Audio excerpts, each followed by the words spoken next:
नमस्कार दोस्तों, story of Buddha में आपका दिल से स्वागत है। बुद्ध के एक शिष्य ने उनसे पूछा, आलस्य क्या है? बुद्ध ने कहा, आलस्य वह अवस्था है जिसमें हम अपने कर्तव्यों को ठंडे मन से करते हैं, जो हमें अपार क्षमता से अलग कर देती है। यह हमारी सफलता को रोकता है और हमें आगे बढ़ने से भी रोक। उस शिष्य ने पूछा, आलस्य कैसे दूर किया जा सकता है? तब बुद्ध ने कहा, सतत प्रयास करते रहो, अपने काम को सही समय पर करो और अपने ध्यान को संकेत करो। आलस्य को दूर करने के लिए नियमित अभ्यास और समर्पितता की आवश्यकता है। करते रहो, जिससे आपका मानसिक रोग दूर हो जाएगा और आप अपने जीवन की वह खुशी प्राप्त कर लोगे जिसका आप कई सालों से इंतजार कर रहे हैं। गौतम बुद्ध अपने शिष्यों को समझाने के लिए एक रोमांचक कहानी सुन। एक बार एक गांव में एक युवक रहता था। उसका नाम लक्ष्मण था। गणेश बहुत ही आलसी था। वह हमेशा सोचता रहता था, हम अपना जीवन कैसे खुशियों से भरे, और उसे किसी भी काम को करने का मन नहीं लगता था। उसके परिवार वाले भी उसे बार बार समझाते रहते थे, परंतु उसका कोई असर नहीं पड़ता था। एक दिन गौतम बुद्ध के दूसरे शिष्य ने पूछा, गुरुदेव, मुझे आलस्य को कैसे दूर करना चाहिए? गौतम बुद्ध ने उससे कहा, गणेश, तू देख, समय की बात है। एक व्यक्ति अपने घर के बाहर से गुजर रहा था। उसने एक आदमी को आलसी बैठा देखा। वह आदमी काम करने के बजाय बेताबी से बैठा हुआ था। उस आदमी ने उससे पूछा, तुम बहुत आलसी क्यों हो? आलसी ने कहा, बहुत आसान है, मैं उधर कोई काम नहीं करता। आदमी ने कहा, फिर तुम्हें भूख क्यों नहीं लगती? आलसी ने हंसते हुए कहा, क्या जरूरत है भूख लगने की, जब आलस्य की नींद ही सब कुछ है। लक्ष्मण, आलस्य से बचने का एकमात्र उपाय है कर्मठता और समर्पण। काम करते रहो, ध्यान रखो और आलस्य को अपने जीवन से निकालो। इस कहानी से लक्ष्मण ने आलस्य के हानिकारक प्रभाव को समझा। एक बार की बात है, एक गांव में और आलसी किसान रहता था। उसका नाम था रामू। वह किसान हमेशा ही सोने के लिए नहर में पानी भरने के काम को छोड़ देता था। अपने काम को बिना कोई ध्यान दे वह हमेशा सोता रहता था। एक दिन उसके गांव में अयुद्ध संधान करने वाले लोग आए। वे एक गहरी खुदाई कर रहे थे। रामू भी उनके साथ काम करने के लिए जुट गया। लेकिन कुछ समय बाद उसकी नजर एक अजीब सी पट्टी पर पड़ी। वह पट्टी उसे आलस्य की सीख लगा। रामू ने देखा कि वह पट्टी उसकी पैरों में जकड़ी हुई है, जो उसे काम करने से रोक रही है। उसने उस पट्टी को छोड़ने का प्रयास किया, परंतु वह नहीं खुली। फिर उसने अपने आप को समझाया कि वह अपने आप को आलस्य में जकड़ा रहा है। उसने काम करना शुरू किया और समय के साथ उसका आलस्य भी खत्म हो गया। रामू ने बुद्ध की शिक्षा समझी कि आलस्य किसी के भी काम को रोक सकता है। उसने अपना आलस्य तोड़ दिया और सकारात्मकता और कर्मठता के साथ अपने काम में समर्थ हुआ। गौतम बुद्ध के तीसरे शिष्य ने पूछा, एक गांव में एक किसान रहता था जिसका नाम था रामू। वह किसान बहुत ही समझदार और मेहनती था। उसके पास खेती के लिए बहुत सी जमीन थी। वह हर दिन बहुत मेहनत करता था और अपने खेत को खूबसूरती से पालता था। एक दिन उसके खेत में बारिश हुई, जिसके कारण उसके खेत में पानी भर गया। रामू ने देखा कि पानी के बावजूद उसके पड़ोसी के खेत में फसल बहुत अच्छी थी। रामू ने अपने गुरु गौतम बुद्ध के पास जाकर कहा, गुरुदेव, मैंने इतनी मेहनत की, फिर भी मेरे खेत में पानी भर गया और पड़ोसी के खेत में फसल अच्छी है। बुद्ध ने उसे आलस्य के प्रभाव के बारे में समझाया। गुरुदेव ने कहा, रामू, तेरे पड़ोसी का फसल अच्छा होने की वजह सिर्फ आलस्य नहीं है। आलस्य से होने वाली हानि को समझने के लिए तूने सही समय पर मेहनत नहीं की। तू बारिश से पहले ही अपने खेत की जांच क्यों नहीं की? अगर तूने सही समय पर काम किया होता तो तेरा खेत भी उतना ही अच्छा होता जितना कि तेरे पड़ोसी का।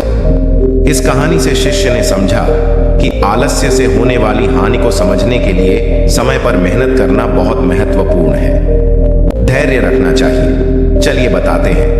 एक युवक ने अपने जीवन में सफलता प्राप्त करने का दृढ़ संकल्प, बड़ी लगन और धैर्य के साथ उसने MA तक की शिक्षा प्राप्त की थी। शिक्षा की समाप्ति के बाद उसने नौकरी खोजना प्रारंभ किया ताकि पारिवारिक जिम्मेदारी का निर्वाह हो सके।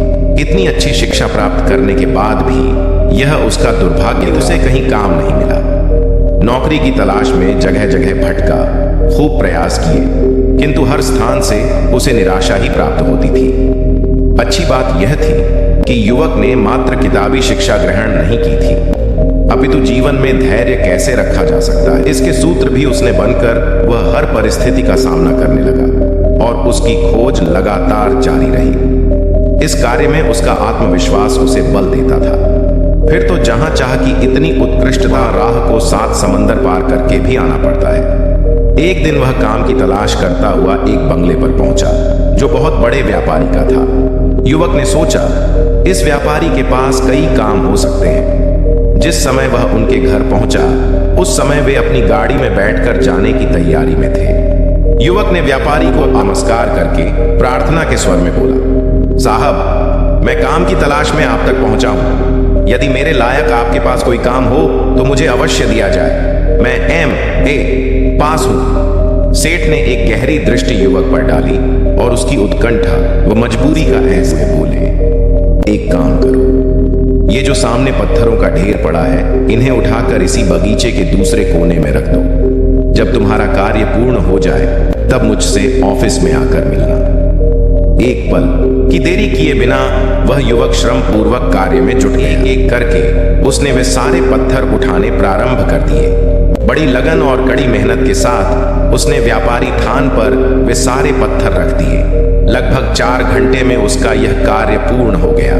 तब वह कार्यालय पहुंचा और कार्य पूरा हो जाने की सूचना दी। व्यापारी ने युवक को बुलाकर पूछा, यह काम हो गया, क्या तुम और भी काम करना चाहते हो? उसने विनम्र स्वर में कहा, जी मैं काम करना चाहता हूं। व्यापारी ने उसके साहस और धैर्य की परीक्षा लेने के लिए कहा, अब तुम उन पत्थरों को उसी स्थान पर रख दो जहां से उठाए थे। व्यापारी का आदेश पाकर युवक पुनः व्यापारी के बंगले पर आया और पूरे उत्साह के साथ काम करने लग गया। उसका लक्ष्य मात्र एक निष्ठता से काम करना था। काम क्या है, कैसा है, इस ओर उसका तनिक भी ध्यान नहीं था। वह पूर्ण लगन के साथ कार्य में जुट गया। शाम तक वह काम पूरा हुआ और वह ऑफिस पहुंचा।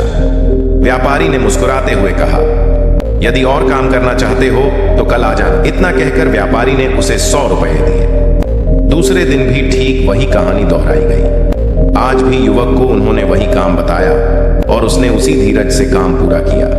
चाहे काम का कोई सिर पैर उसे समझ में नहीं आ रहा था, फिर भी वह प्रसन्नता पूर्वक परिश्रम करता। सायंकाल व्यापारी ने पूछा, क्या और काम करना चाहते हो?